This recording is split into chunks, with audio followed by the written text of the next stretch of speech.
In utmost secrecy and obscurity, I penned down this diary entry recounting my Arctic flight on the 19th day of February in the year 1947. There comes a time when the rationality of men must fade into insignificance and one must accept the inevitability of the truth. I am not at liberty to disclose the following documenta tie-in at this writing. Perhaps it shall never see the light of public scrutiny, but I must do my duty and record here for all to read one day. In a world of greed and exploitation of certain of mankind can no longer suppress that which is truth. 6 a.m. All preparations are complete for our flight northward and we are airborne with full fuel tanks at 6:10 a.m.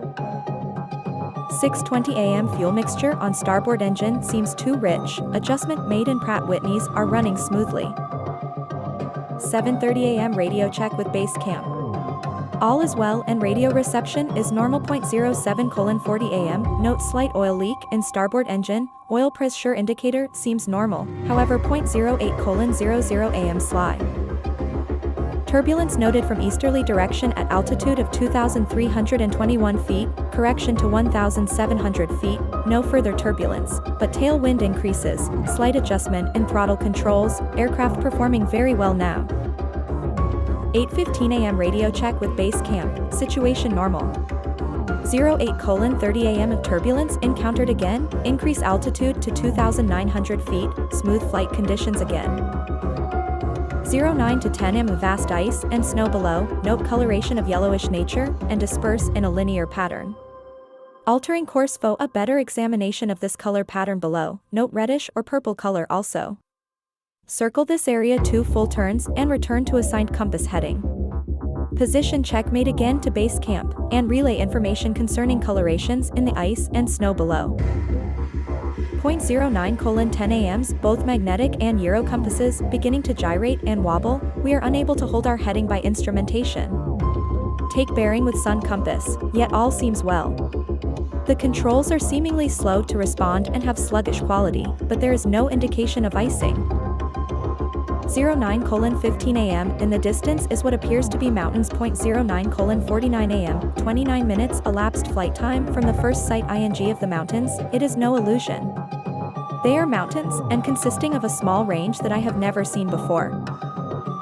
9:55 a.m. altitude changed to 2,950 feet, encountering strong turbulence again. 10:00 a.m. we are crossing over the small mountain range and still proceeding northward as best as can be ascertained. Beyond the mountain range is what appears to be a valley with a small river or stream running through the center portion. There should be no green valley below. Something is definitely wrong and abnormal here. We should be over ice and snow.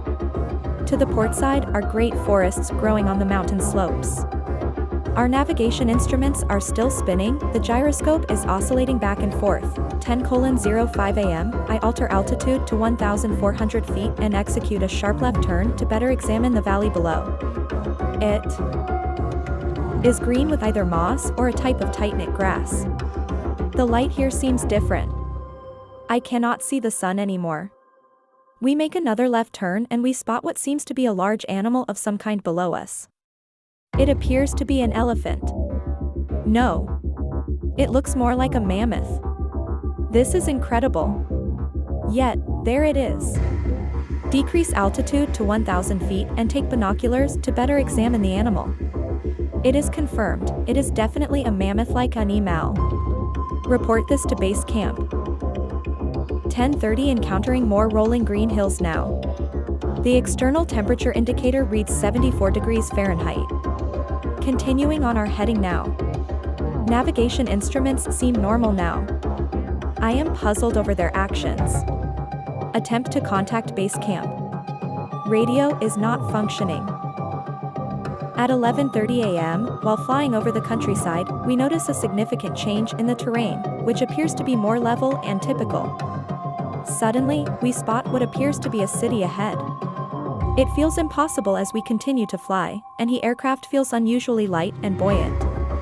Surprisingly, the controls seem unresponsive, and a sense of dread creeps in. Our astonishment, strange disc-shaped aircraft are approaching us from both the port and starboard wings at a rapid pace. They emit a radiant glow, and upon closer inspection, we can see a swastika-like symbol on them. It's truly unbelievable and bewildering. We struggle to understand our location and the situation unfolding. In an attempt to regain control, I tug at the controls, but they still refuse to respond. It's as if we are trapped in an invisible vice grip, facing an unknown force that has taken control of our aircraft. 11:35 a.m. Our radio crackles, and a voice comes through in English with what perhaps is a slight Nordic or Germanic accent. The message is, "Welcome, Lieutenant, to our domain. We shall land you in exactly 7 minutes. Relax, Lieutenant, you are in good hands. I note the engines of our plane have stopped running. The aircraft is under some strange control and is now turning itself. The controls are useless." 11:40 a.m. Another radio message received. We begin the landing process now, and in moments the plane shudders slightly and begins a descent as though caught in some great unseen elevator. The downward motion is negligible, and we touch down with only a slight jolt. 11:45 a.m. I am making a hasty last entry in the flight log. Several men are approaching on foot toward our aircraft. They are tall with blonde hair. In the distance is a large shimmering city pulsating with rainbow hues of color. I do not know what is going to happen now, but I see no signs of weapons on those approaching. I hear now a voice ordering me by name to open the cargo door. From this point I write all the following events here from memory. It defies the imagination and would seem all but madness if it had not happened. The radio man and I are warmly welcomed upon our arrival, taken away from the aircraft by our gracious hosts. They guide us onto a peculiar platform-like conveyance that hovers without wheels. Swiftly, it transports us towards the mesmerizing, glowing city, which appears to be constructed from a crystal-like material that as we draw closer, the city's architecture astounds me. It resembles a design that could have come straight from the mind of Frank Lloyd Wright, or, more accurately, from a futuristic setting like Buck Rogers. Inside a magnificent building, unlike anything I've seen before, we are offered a warm beverage that tastes unlike anything I've ever experienced, utterly delightful. After enjoying the refreshment for about 10 minutes, 2 of our extraordinary hosts request my presence and, with no other option, I follow them. Reluctantly leaving my radio man behind, we embark on a brief walk and enter what seems to be an elevator. We descend for a while until the machine comes to a stop, and the door silently lifts upward. Continuing our journey, we proceed down a long hallway that seems to lead to unknown depths lit by a rose-colored light that seems to be emanating from the very walls themselves. One of the beings motions for us to stop before a great door. Over the door is an inscription that I cannot read. The great door slides noiselessly open and I am beckoned to enter. One of my hosts speaks. "Have no fear, Admiral, you are to have an audience with the master." I step inside, and as my eyes adjust, I am mesmerized by the beautiful coloration that fills the room entirely. Gradually, I begin to take in my surroundings. What greets my eyes is the most stunning and awe-inspiring sight I have ever witnessed. It is indescribably beautiful and delicate, beyond any human term's capacity to convey its true magnificence. My thoughts are interrupted in a friendly manner by a warm, rich voice of melodious quality. "I bid you welcome to our domain, Lieutenant." Before me sits a man with delicate features, bearing the marks of wisdom earned over the years. He gestures for me to take a seat at the long table. Once I am seated, he joins his fingertips together and smiles. Speaking softly, he conveys the following: "We have let you enter here because you are of noble character and well known on the surface world." "Surface world," the Lord replies with a smile, "you are in the domain of the Ariani, the inner world of the earth. We shall not long delay your mission, and you will be safely escorted back to the surface and for a distance beyond. But now, Admiral, I shall tell you why you have been summoned here. Our interest rightly begins just after your race exploded the first atomic bombs over Hiroshima and Nagasaki, Japan. It was at that alarm time we sent our flying machines, the Flugelrats, to your surface world to investigate what your race had done. That is, of course, past history now, my dear Admiral, but I must continue on. You see, we have never interfered before in your race's wars and barbarity, but now we must, for you have learned to tamper with a certain power that is not for man, namely, that of atomic energy. Our emissaries have already delivered messages to the powers of your world, and yet they do not heed. Now you have been chosen to be witness here that our world does exist. You see, our culture and science is many thousands of years beyond your race, Lieutenant. I interrupted, but what does this have to do with me, mister? The Lord's eyes seemed to penetrate deeply into my mind, and after studying me for a few moments he replied, your race has now reached the point of no return. For there are those among you who would destroy your very world rather than relinquish their power as they know it. I nodded, and the master continued, in 1945 and afterward, we tried to contact your race, but our efforts were met with hostility, our flugel were fired upon. Yes, even pursued with malice and animosity by your fighter planes. So, now, I say to you, my son, there is a great storm gathering in your world, a black fury. That will not spend itself for many years. There will be no answer in your arms, there will be no safety in your science. It may rage on until every flower of your culture is trampled, and all human things are leveled in vast chaos. Your recent war was only a prelude of what is yet to come for your race. We here see it more clearly with each hour. Do you say I am mistaken? No, it occurred once before during the Dark Ages, which endured for over 500 years. Yes, my child, replied the Lord, the approaching Dark Ages for your race will shroud the earth like a pall. However, I hold the belief that some of your people will endure the storm and survive. Beyond that, I cannot predict. We observe a distant new world rising from the remnants of your civilization, seeking its lost and legendary treasures. These treasures will be safeguarded here, my son, under our protection. When the time comes, we shall emerge again to aid in the revival of your culture and race. Hopefully, by then, you will have realized the futility of war and conflict. Following that period, certain aspects of your culture and scientific knowledge will be returned to enable your race to start anew. You, my son, are entrusted with delivering this message back to the surface world. With these closing words, our meeting seemed at an end.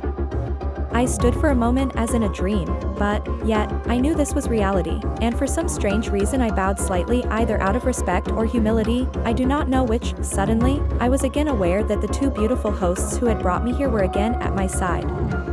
His way, Lieutenant, motioned one. I turned once more before leaving and looked back toward the master.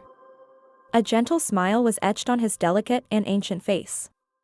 Farewell, my son, he spoke, then he gestured with a lovely, slender hand, a motion of peace, and our meeting was truly ended. Quickly, we walked back through the great door of the master's chamber and once again entered into the elevator. The door slid silently downward and we were at once going upward. One of my hosts spoke again, we must now make haste, Admiral, as the master desires to delay you no longer on your scheduled timetable and you must return with his message to your race. I said nothing. All of this was almost beyond belief, and once again my thoughts were interrupted as we stopped. I entered the room and was again with my radio man. He had an anxious expression on his face. As I approached, I said, "It is all right, Howie, it is all right." The two beings motioned us toward the awaiting conveyance. We boarded, and soon arrived back at the aircraft. The engines were idling and we boarded immediately. The whole atmosphere seemed charged now with a certain air of urgency.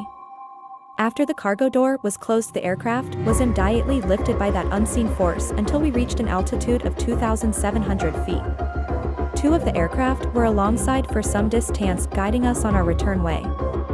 I must state here, the airspeed indicator registered no reading, yet we were moving along at a very rapid rate. 2:15 a.m. a radio message comes through. We are leaving you now, Admiral, your controls are free. Auf Wiederhören. We watched for a moment as the Flügelrats disappeared into the pale blue sky. The aircraft suddenly felt as though caught in a sharp downdraft for a moment. We quickly recovered her control. We do not speak for some time, each man has his thoughts. 2:20 a.m. we are again over vast areas of ice and snow, and approximately 27 minutes from base camp. We radio them, they respond. We report all conditions normal. Base camp expresses relief at our re-established contact. 03 a.m.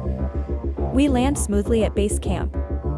I have a mission. Stepping off the aircraft, I inhale the familiar icy air, my mind still reeling from the unbelievable experience, knowing life will never be the same. Today, I attended a staff meeting at the Pentagon.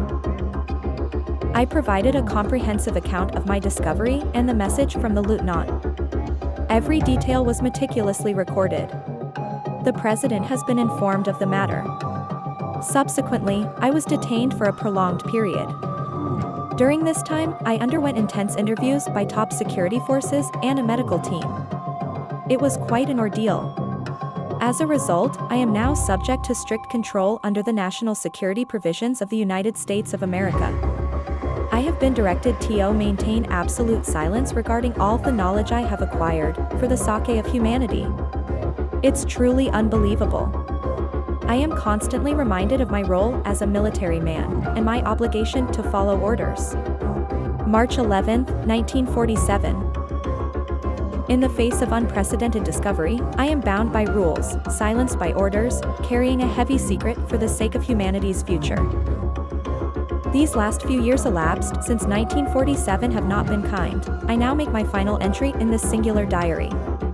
In closing, I must state that I have faithfully kept this matter secret as directed all these years.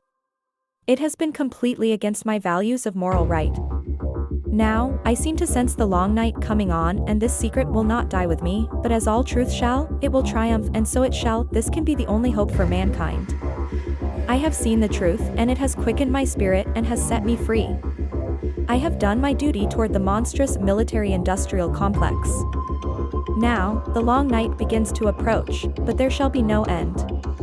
Just as the long night of the Arctic ends, the brilliant sunshine of truth shall come again, and those who are of darkness shall fall in its light. I have witnessed a land beyond the pole, a mysterious center of uncharted territory.